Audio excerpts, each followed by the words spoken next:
Ukraine is a pretty big country, 45 million people. When the Russians decided to invade it on all fronts, it was clear they were taking on a pretty ambitious operation. And Western analysts said that if they're trying to invade and hold a country that doesn't want you there, the forces that they were deploying didn't really look enough. So I think what we're facing now is the problem that Mr. Putin has. If you don't win quickly, you begin to lose politically. A quick military win is what's required. If you don't get it, then the political cost mounts quite a lot. And that's where Mr. Putin probably finds himself today. So let's have a look at what's happening in Kiev, of course. Kiev is still not surrounded. And forces that are trying to get to Kiev are being attacked. Their lines of communication are being disrupted. The Ukrainians are putting up a really staunch series of attacks on those lines of communication, and they're moving really quite slowly.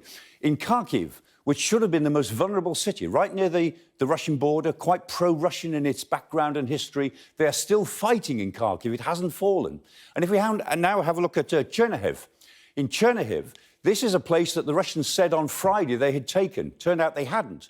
Then we thought that they were screening it so that they could move around it and carry on moving towards Kiev. But in fact, if you screen a place and move on, you've always got the danger that it will start fighting again. That seems to have happened again today. So again, their lines of communication look as if they're being interrupted. And at Ivankiv, just have a look at Ivankiv, northwest of Kiev. Ivankiv, it's about 40 miles from Kiev. We have a video of an armoured convoy moving really very slowly. It's not dashing towards Kiev to complete the circle around the city. So there are some problems there. Let's have a look at down in the south.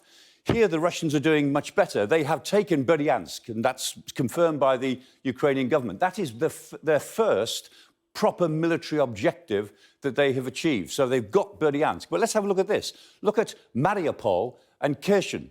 They're still fighting in an area that they expected to take easily. And Mariupol was the most vulnerable of all places in Ukraine. It was right next to the separatist entity, an important port. It was already strangled as a port.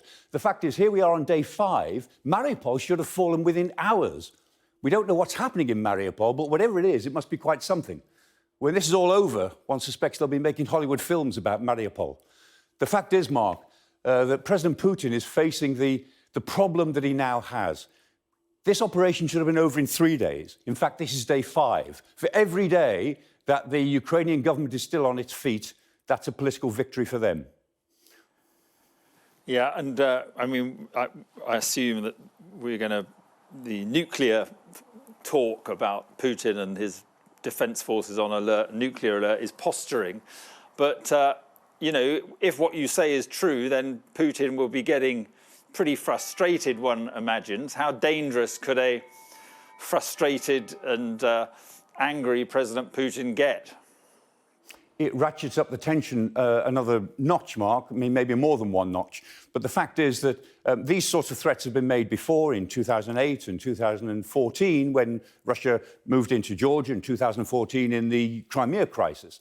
And President Putin always meant it as a sort of symbol to tell the rest of the world, keep out. This is not your problem. This is something we're going to deal with.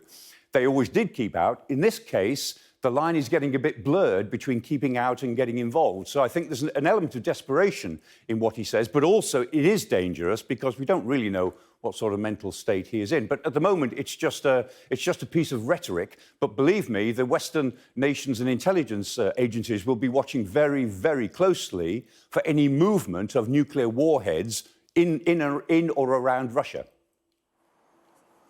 Yeah, it's all just so fascinating. Michael, thank you very much indeed.